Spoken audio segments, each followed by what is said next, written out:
यकीन से काम लो, वहमों गुमा से कुछ नहीं होता। यकीन से काम लो, जमीन पर चलने वालों, आसमां से कुछ नहीं होता। यकीन से काम लो कि मैं भी शासन की सरकार के जो कार्य हैं, इन कार्यों की सराहना करूं और सराहना करते हुए मैं भी सुशासन का जयकारा लगा दूं। सदन के तरफ से आपको बहुत बहुत जन्मदिन का बधाई, शुभकामना। सुनिए, इत्मीनान से पहला भाषण है, नया नया जीत कर आए, शुरू कीजिए। महोदय, महामहिम के अभिभाषण पर मुझे अपनी बात रखने का माइक पर बोल रहा है, आपने अवसर दिया, इसके लिए मैं आसन के प्रति आभार व्यक्त करता हूं। और सदन में उपस्थित अपने तमाम श्रेष्ठ सम्मानित सदस्यगण के प्रति भी आभार व्यक्त करते हुए, आप सभी के प्रति सम्मान समर्पित करते हुए विनम्रता पूर्वक अपनी बात शुरू करना चाहता हूं। मैं तो आज पहली बार बोल रहा हूं और नया नया निर्वाचित होकर आया हूं। यहाँ हमारे सत्ता पक्ष और विपक्ष के हमारे सम्मानित नेतागण बैठे हैं, सभी सदस्यगण अपनी अपनी बात रख रहे हैं। तब मुझे दुष्यंत की पंक्तियां याद आती हैं, जिसमें उन्होंने कहा कि रहनुमाओं की अदाओं पर फिदा है दुनिया, इस बहकती हुई दुनिया को संभालो यारो। और तब मैं यह कहना चाहता हूं, यहां जब बातें आई, अभी तो भगवान बाबू चले गए, उन्होंने जब शुरू किया था तो अपेक्षा यह थी कि महामहिम के अभिभाषण के बाद इस पर जब चर्चा हो तो हर सत्ता पक्ष के लोग यही चाहेंगे कि जो अभिभाषण हुआ उसका स्वागत हो, उसका समर्थन हो। हमारी भी इच्छा होती है कि मैं भी सुशासन की सरकार के जो कार्य हैं, इन कार्यों की सराहना करूं और सराहना करते हुए मैं भी सुशासन का जयकारा लगा दूं। लेकिन सभापति महोदय, मैं यह कहना चाहता हूं, दो पंक्तियां समर्पित करता हूं। यकीन से काम लो, वहमों गुमा से कुछ नहीं होता। यकीन से काम लो, जमीन पर चलने वालों, आसमां से कुछ नहीं होता। यकीन से काम लो। महोदय, महामहिम के अभिभाषण में जितनी बातें आई है, अगर हमारी राज्य सरकार इंफ्रास्ट्रक्चर के क्षेत्र में अगर काम कर रही है, इसे कोई भी नकार नहीं सकता है। लेकिन जब मैं देखता हूं कि जब नई बिल्डिंग बन रही होती है और नई बनती हुई इमारतों की दीवारों में अगर दरार है, तो फिर मैं कैसे कह दूं यह सुशासन की सरकार है। जब शिक्षकों की यहां पर बात आती है, हमारे माननीय संजय बाबू, हमारे सभी श्रेष्ठ माननीय सदस्यगण जब बोल रहे थे शिक्षकों की समस्याओं पर, बात आती है नियोजित शिक्षकों की। हमारे सत्तारूढ़ दल में आज भारतीय जनता पार्टी के लोग शामिल हैं, यहाँ बैठे हैं। यही लोग नियोजित शिक्षकों के लिए धरना प्रदर्शन कर रहे थे और इनके ऊपर बर्बरतापूर्वक लाठियां चली थी, और लाठियां चली और शिक्षकों के ऊपर भी कार्रवाई हुई, दंडात्मक कार्रवाई हुई। हमें अपेक्षा थी कि इस अभिभाषण में शिक्षकों की जो समस्याएं थी, उसमें एक प्रमुख समस्या थी कि अभी वर्तमान वाले जो एसीएस है, इनके ठीक पहले वाले जो एसीएस थे, उनके समय में धरना प्रदर्शन करने वाले शिक्षकों के का वेतन हजारों शिक्षकों का काटा गया, उन पर कार्रवाई हुई।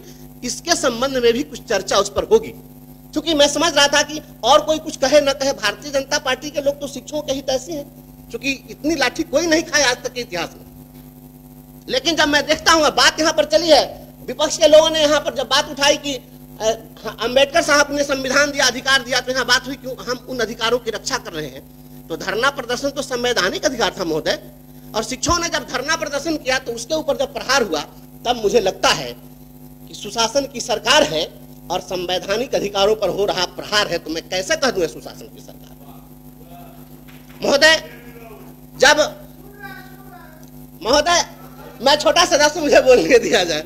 महोदय, जो यहाँ बात प्रोन्नति की आई है, सबसे पहले 2003 में जब उस समय में राष्ट्रीय जनता दल की सरकार थी और तब शिक्षा मित्रों की बहाली शुरू हुई थी, और उसी शिक्षा मित्र की बहाली से मैं आया और वही लड़ाई लड़ते लड़ते जब हमारी सेवा समाप्त कर दी गई तो मैं आपके सामने आज बोल रहा हूं। जब शिक्षा मित्रों की बहाली हुई 2003 में, आज जोड़ लीजिए कितना साल हो गया, 22 साल, और 22 साल से एक अदद प्रोन्नति नहीं मिली।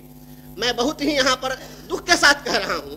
इसके लिए हाईकोर्ट में हम लोगों ने लड़ाई लड़ी कि इनको प्रमोशन दिया जाए, और हाईकोर्ट ने पक्ष में फैसला दिया। डिपार्टमेंट ने जाकर और पक्ष में कहा कि हम इनको प्रमोशन देंगे, नहीं दिया समय सीमा के अंदर। फिर हम कंटेम्प्ट में गए, कंटेम्प्ट में जाकर कहा 2019 में प्राइमरी डायरेक्टर वहां पर उपस्थित हुए और तब वहां पर उन्होंने कहा कि हम 3-3.5 महीने में दे देंगे। आप 2019 का जोड़ लीजिए, इतने दिन में प्रमोशन नहीं मिला।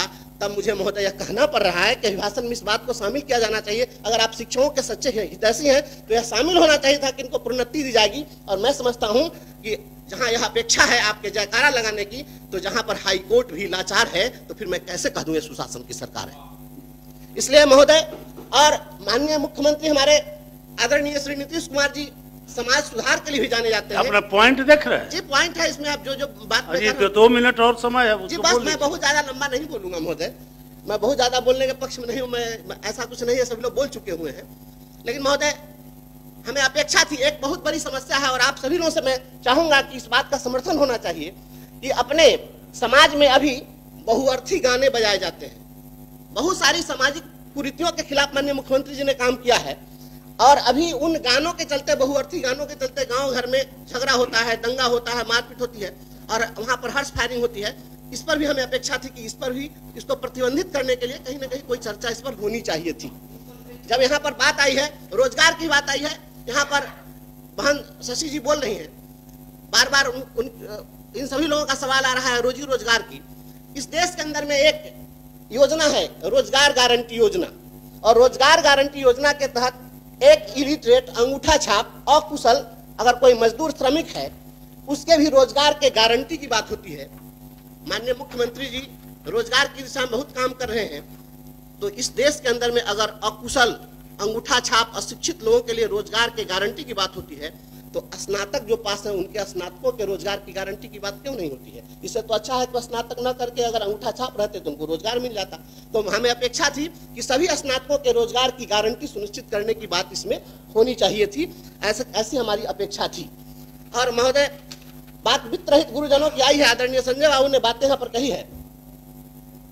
मैं वित्त रहित शिक्षकों की समस्या बार बार हम लोग पहले भी अखबार के माध्यम से, टीवी चैनलों पर देखते रहे। यह सदन वित्त रहित गुरुजनों के पक्ष में उनके लिए हमेशा आवाज इस सदन से आती रही है, लेकिन 2016 के बाद अगर उनको अभी तक अनुदान नहीं मिला, जो सरकार स्वयं वादा की थी, खुद यह नियम बना करके, अधिसूचना जारी करके और तय किया था कि हम इन्हें अनुदान देंगे, तो आखिर उस अनुदान की भी राशि नहीं दी गई। तो हम फिर बाद में हम लोग बात करेंगे वेतनमान की, तो वह मैं समझता हूं कि हम लोग की अपेक्षा थी कि इसमें इसकी चर्चा होती।